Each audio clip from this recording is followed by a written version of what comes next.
Good morning. It is Monday, July 18th, 2022, and this is DC Signal to Noise. Okay, since we last talked, the White House did take steps to avert a strike by the nation's rail workers. President Biden wrapped up a Middle East trip.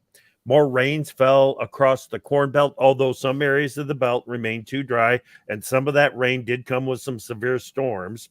But now the entire country is expected to see above normal temperatures for at least the next 10 days. That's going to test the crop, and much more importantly, it's going to test the energy system out there. And the Cubs won a game. And yes, I mean, they won a game. It's been 10 years, Jim, since I needed an all-star break this much. Jim Wiesemeyer, Pro Farmer Policy Analyst. Good morning, sir. Good morning. Well, usually on the days that the Nationals don't lose is when they don't play. But we finally won 1-10 yesterday, and now Yeah, it looks like they want to trade Juan Soto. So it just goes from bad to worse. it had been since July 6th since the Cubs had won a game. It's probably almost that bad for the Nationals. Yeah. It's just been, Well, it really hurts when the Orioles won 10 in a row. well, So, yeah, you know. yeah. And there are teams out there that are on big winning streaks right now, and it's a crazy season, no question about that. That is Pro Farmer Policy Analyst Jim Wiesemeyer. I'm AgriTalk host Chip Flory. Thank you so much for joining us on this Monday morning. Just a reminder to everyone, good morning, Melody, that if you want to participate in the conversation, there is a comments tab someplace on your screen. Click on that, and Jim and I will be sure to try to get to your questions, comments as we spend the next half hour together. Okay, couple of things just right off the bat. Number one, the House and the Senate are both in session this week. I know that's going to keep you very busy. But I want to go to something from last week, Jim, and get your take on what it might mean or if it changes your outlook for the midterm elections. And that's that inflation number, because it is clearly the administration's top priority now. At least I hope it is. It's running hotter than expected, up 9.1% year on year in June. What kind of an impact is that going to have? Oh, it's going to have a continuing impact. That's issue number one to Americans, whether they vote or not, and they should vote November the 8th. It looks like the next inflation report in August for the month of July will come down a bit, maybe into the 8.5% area, but that's still, very high, Chip. Yeah, and that'll be in part because of gas prices, which is fantastic. I don't know what the core is going to do, the core CPI that excludes food and energy, because when the inflation rate is running hotter than expected, they like to focus on that core because it's small. It's not as much of an increase year on year as what overall inflation is. So if they focus on that core rate again for July, I don't see where we're going to lose much acceleration in the inflation rate. No, we probably won't. And, my father was in the energy business, and what people don't understand, including the White House, is, gasoline stations buy their product at X price, and it was really high, as you well know. And it takes a while to work off that inventory of high-priced gasoline. So that's why you have a lag, Chip, both ways, when they're going up and when they're going down. And I mean, just that's business 101, but you're not seeing it in this town. Right. I want to talk another energy issue very quickly, because I know that it's something that you are going to be working on in the days, weeks ahead. And it's that potential California Air Resource Board change. And basically what they're thinking of doing, as I understand it, is removing some of the incentives to use food grade oil for fuel production, correct? Yes, absolutely. And there's analysis all over the map as far as the implications of that, either decreasing the utilization of, soybean oil to increasing, Chip. But it is something we continue to monitor. And it shows the sensitivity of energy policy, especially as it impacts the ag-related biofuels, when you have these major events going on, not only in the U.S., but around the world. Right. The initial analysis that you've included with some of your reporting on this is that it most likely isn't going to have a major impact on total demand for soybean oil. Absolutely. Now, we've requested a comment from the American Soybean Association. We have not yet received one. Okay. Now, the reason that I stress that, and the reason that I'm as concerned about it as I am, is I'm thinking about the billions of dollars that have been invested in the U.S. crush industry that's going to bring on another, 600 million bushels of crush capacity here over the next 3-4 years. Yeah, yes, and it looks like with the Senator Manchin, the centrist Democrat from West Virginia, saying no for now, Yeah. relative to the energy related budget reconciliation. It looks like at the state level they're going to have to go the way of the sustainable aviation fuel, and that's where it started anyway in California, Chip. Okay. So we had a lot of no's last week and over the weekend. President Biden at least didn't get a yes from Saudi Arabia to boost production. I think we're going to see some pickup in August at the OPEC meeting. But Jim, that's not why he was there. He was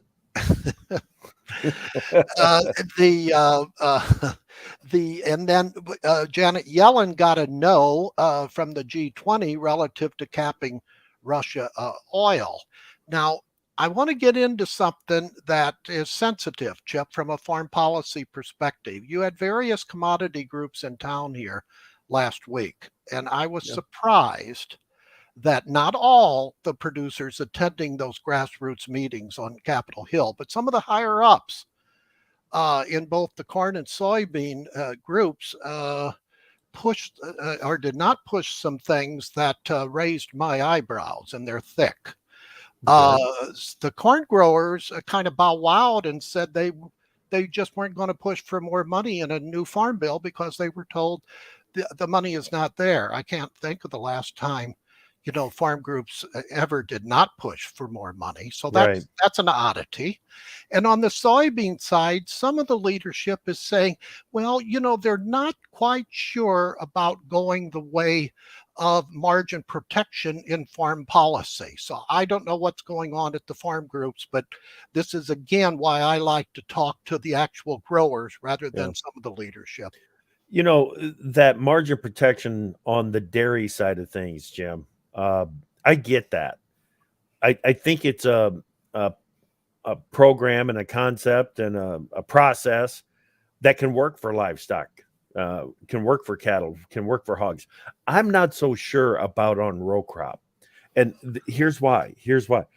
If we do that, doesn't it just become an income transfer from the government program to the input suppliers?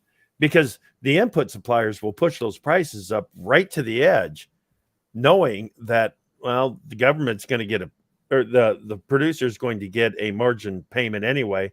So that'll just pay for next year's inputs. That's why G.T. Thompson wants to try it out as a pilot project. So right. Maybe if that does indeed happen. So I'd say, okay, we'll hear the complaint, but let's try it out. Yeah. I remember when the soybean growers initially passed on the marketing loan program, right? And rice came in and got it. So I remember some quality moves in farm policy that some groups are late coming to the trough.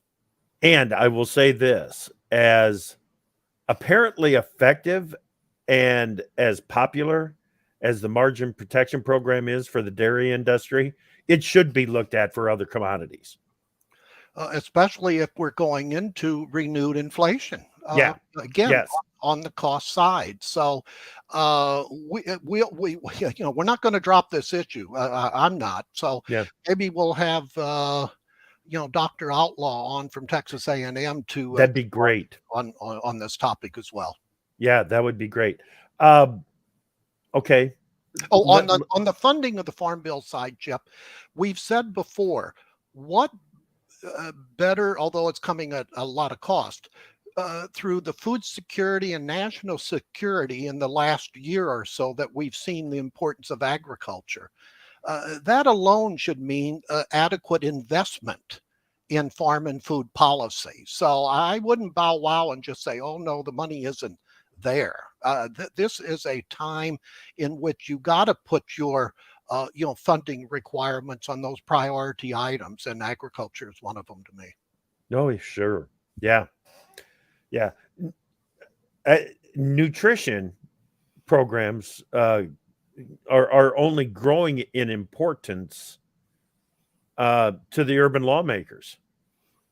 It's going to be it's an excellent opportunity every time the Farm Bill comes up for the urban and the rural lawmakers to get together and do something anyway. Well, this time I think it's going to be even a better opportunity because we've been driving the divide.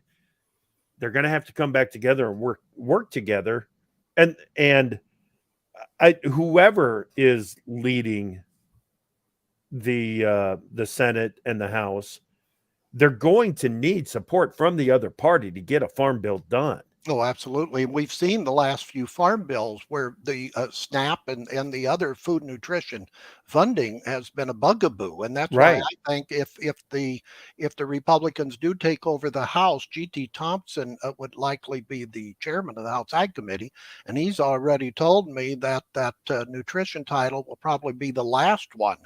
That they settle on in a new farm bill debate because he knows the history of it.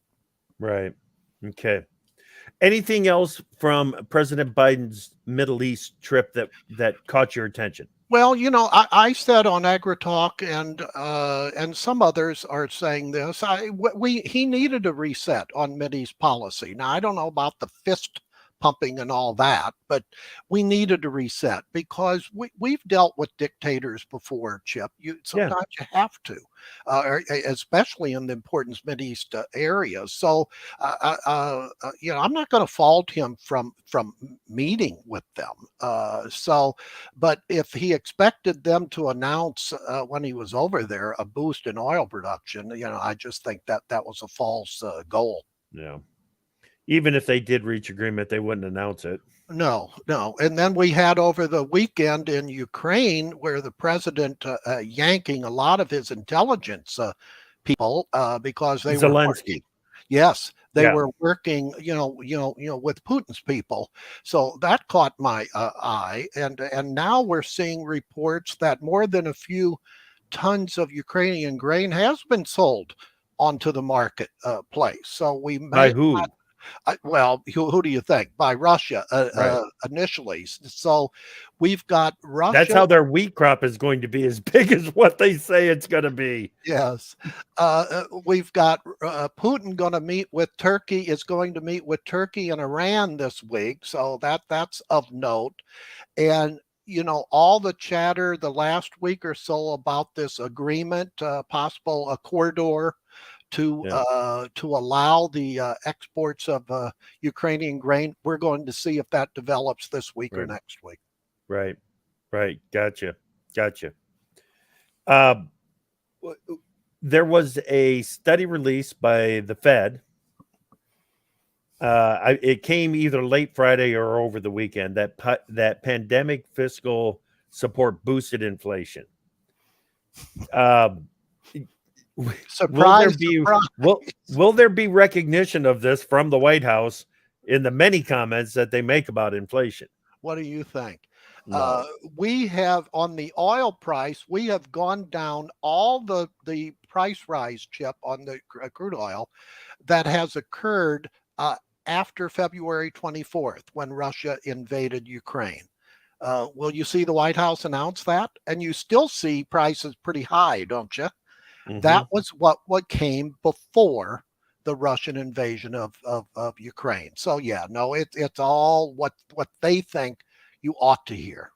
Okay. Jim, I'm going to set this question up. It's a question from Facebook, and I'm gonna set this question up with this reminder that last week we had Senator Grassley on AgriTalk. I asked him how some of the Supreme Court decisions, specifically Roe versus Wade, has changed his outlook for the midterm elections, and he very much in a Grassley way said, "Well, it sure raised a lot of money for the Democrats." Gary Rasmussen has got this question for us. Jim, last week it sounded to me that Biden is trying to drum up support to federally fund union pensions. Could the rail workers' strike be a catalyst for this? Could the Roe decision, funding pensions, and college loan forgiveness be the rallying cry for the Democrats going into November? And could it work?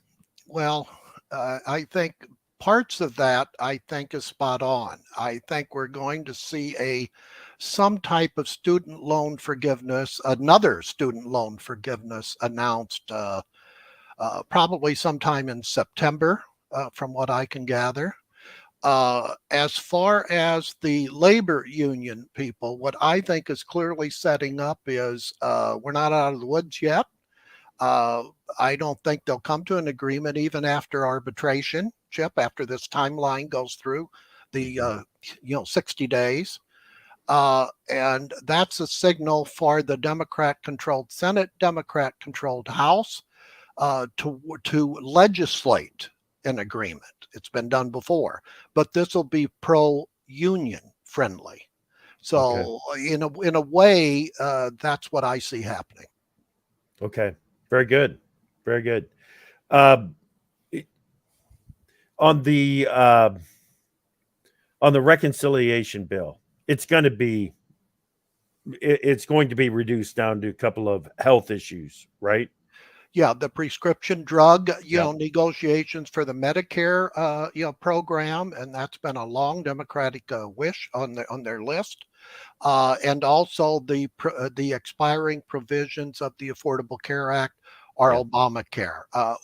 I always thought that would be part of the reconciliation. What I thought Manchin would do is hold his nose and still go along with some of these energy related provisions that needed some controversial tax increases, but he put the kibosh on that for now, saying he wanted to see additional inflation information for July out in Yep. August, and again another FOMC meeting coming out, this month and maybe even next month.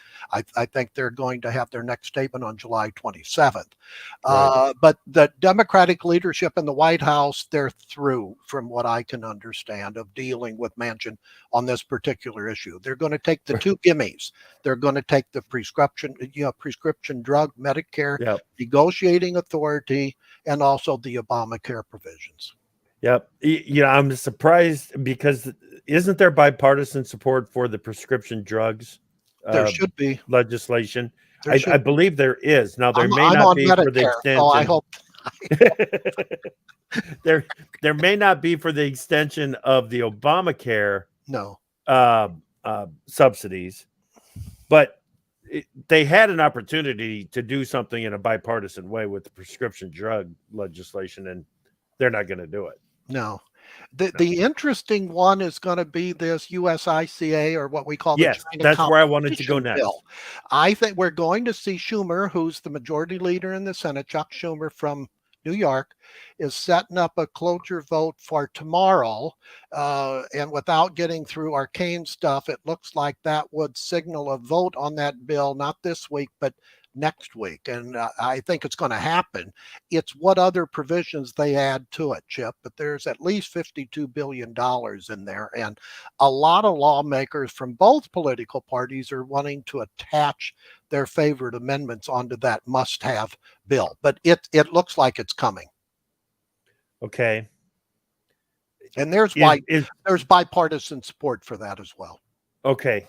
Is one of the bills that might get attached to that the Cattle Market Price Discovery and Transparency Act? That's a possibility. Mhm. That is a possibility. So we'll have to see. But I think it's going to need a must-pass bill to, carry on that controversial language. Yep. Okay. Farm bill hearings coming up this week. House Ag Committee Subcommittee on General Farm Commodities and Risk Management. That one's happening on Wednesday. The title of it, a 2022 review of the Farm Bill, stakeholder perspective on Title 11 crop insurance. We need to pay attention to this. Absolutely. There's always amendments. You always worry about crop insurance, not the support. There's bipartisan support because it's the best foreign policy risk management tool, bar none.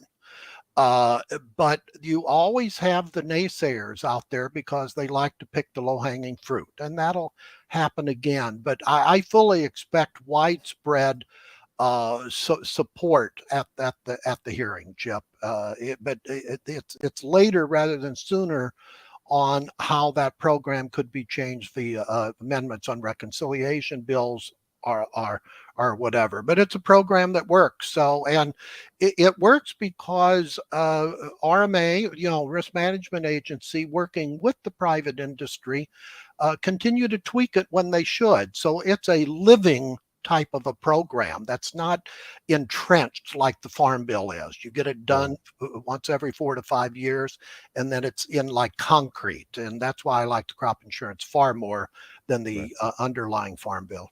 Right. Okay. Jim, I want to back up to that reconciliation bill because one of the things that is coming out of it is the climate legislation. But it sounds like President Biden is growing more and more willing to use his executive powers to push through some of the things on his wish list. Yes, and he said that. Now here we go. They're going to now. What are the limits of that relative to recent Supreme Court actions? There's the dilemma. And then a word broke over the weekend that both John Kerry and other climate-oriented officials in the Biden administration are wanting to retire their positions by perhaps by the end of this calendar year. So that's another Granholm as well. Key development. I'm sorry. Granholm. Yes. As well, right? Energy Department. The climate person. She used to be at well, she's always been at EPA. It seems like I can't think of her name. The lady from Boston. Yes, I should know her name. Gina McCarthy. Gina McCarthy. It's her and Kerry. Okay. Primarily. Okay. Very good. What is this effort to clarify the role of the vice president in the Electoral College? So we don't have the shenanigans that we had at the end of the last one. Okay. So it would basically say it's primarily ceremonial, and there's bipartisan support for that. I think you'll see it. Why, Jim, are the January 6th hearings it's a big enough deal for the networks to interrupt their regularly scheduled coverage and to put the hearings on network TV live, and nobody, maybe it's just the people that I hang out with, but nobody's talking about them?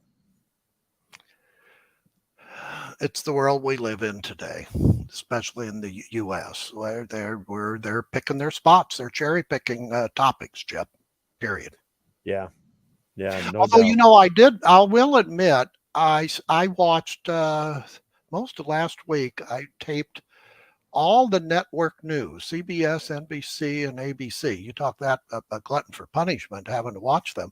But, I will say that they've gone primarily back, not totally, to straight news. So that that makes me feel a little bit better. Straight news again. I've got a favorite of the network news that I watch.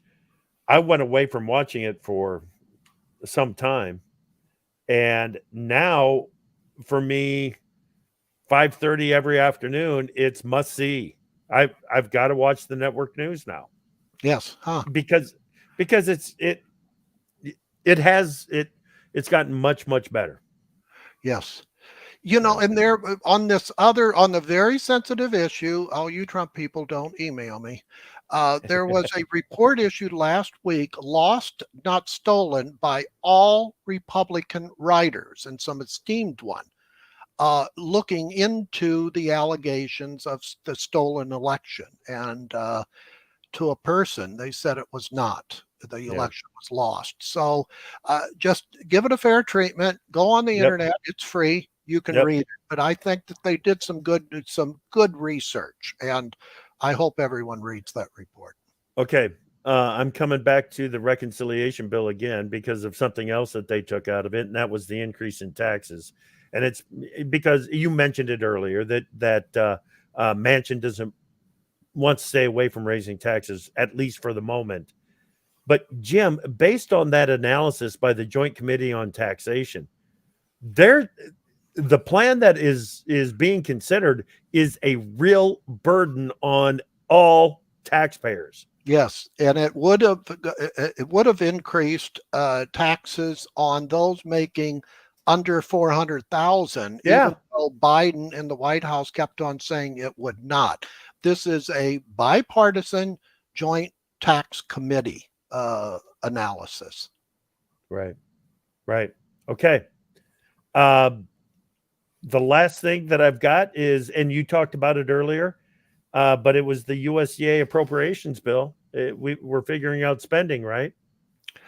Well, the House is going to act on USDA on a minibus on 6 bills this week. It's gone nowhere because the Senate hasn't even started their work on any appropriation bills. Humbug to them on that one, Jeff. So what I just told you is that this is all going to be handled in a major omnibus, uh, Yeah. either sometime this year. So Okay. it's just, again, they don't know the total line number of how much they can spend, etc. So it's the same budget news. We are going to see action this week on the tariffs on fertilizer, Chip, Russia and other countries. So that announcement should come out today. What's expected on that? Well, the status quo, probably the ITA. So, but it's something to watch. It is something to watch. Yes. Yeah. This last week, the attention being paid to the to tariffs on fertilizer, I think, was ratcheted up again. I think some of the commodity groups are paying are contributing to that by paying more attention to it with some of their conversation starters and so on. So Well, it the sensitive thing on this one is the evidence clearly shows that these Russia and other countries were dumping. So do you take the sensitivity side of the fertilizer prices and disregard the dumping aspect? So that's called a dilemma. What do you do? well, okay, I understand that evidence. I do. But I also understand why Trinidad and Tobago and Russia was selling product into the US, even though the US landing price was cheaper than other parts of the world. Yeah, The reason they're doing it is because they knew they would get paid. You send that product into Brazil, you might not get paid, at least not now. yeah. Um, and it's a question of total supply. What if enough product had already moved into some of these other countries and the US just waited long enough that the price was starting to fall back because there wasn't as much demand around the world? These studies are all very dicey to me. Yeah. Well, if they Leave a go lot of the way questions. the government usually goes when they get into a hard to solve problem, they'll say they have to study it some more. That's right. That's right. Infrastructure bill implementation. The House and Transportation and Infrastructure Committee has got a hearing on that tomorrow. They're not going to see a whole lot of progress on that yet, are they, Jim? No, but Buttigieg, the transportation secretary, tomorrow, I think, is going to detail the implementation moves to date. So that will be something to watch and listen to, Chip, Right. because there's lots of money in there. And at the rural state level, I keep on saying, how is this going to be implemented? Follow that funding. Yeah. Yeah. Regenerative Agriculture, House Oversight and Reform Subcommittee on Environment, Subcommittee. This regenerative ag, the push for organic issues and so on, I've got nothing to get it against it. There is a market for it.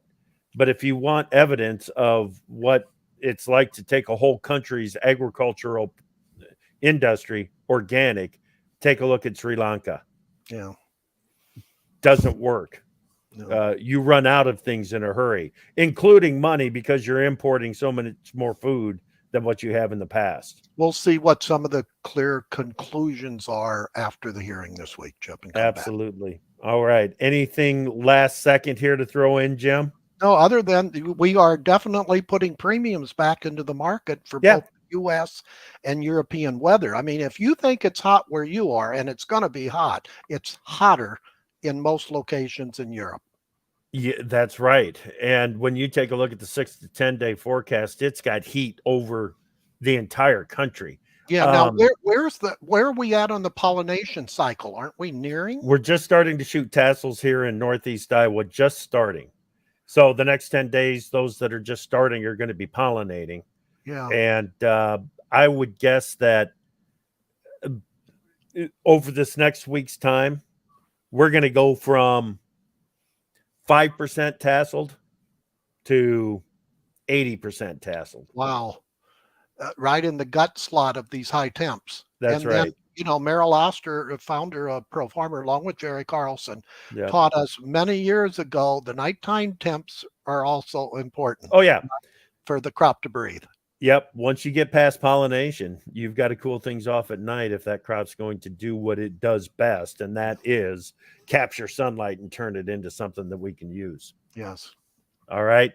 The corn market, the soybean market did hold on to the overnight gains and are actually adding to it as we get the day trade started. So we've got corn futures up 14 to 15 cents. We've got soybean futures up 36 to 42 cents. That's the premium. That's right. That's right. All right. Today on AgriTalk, Machinery Pete, and we're going to get the latest on the transportation issues from Jim's buddy, Ken Erickson at IHS Market and S&P Global Platts. And we're going to learn about the Dial Ventures from Purdue University's Alan Gray. Have a great week, everybody. Keep watching for those signals.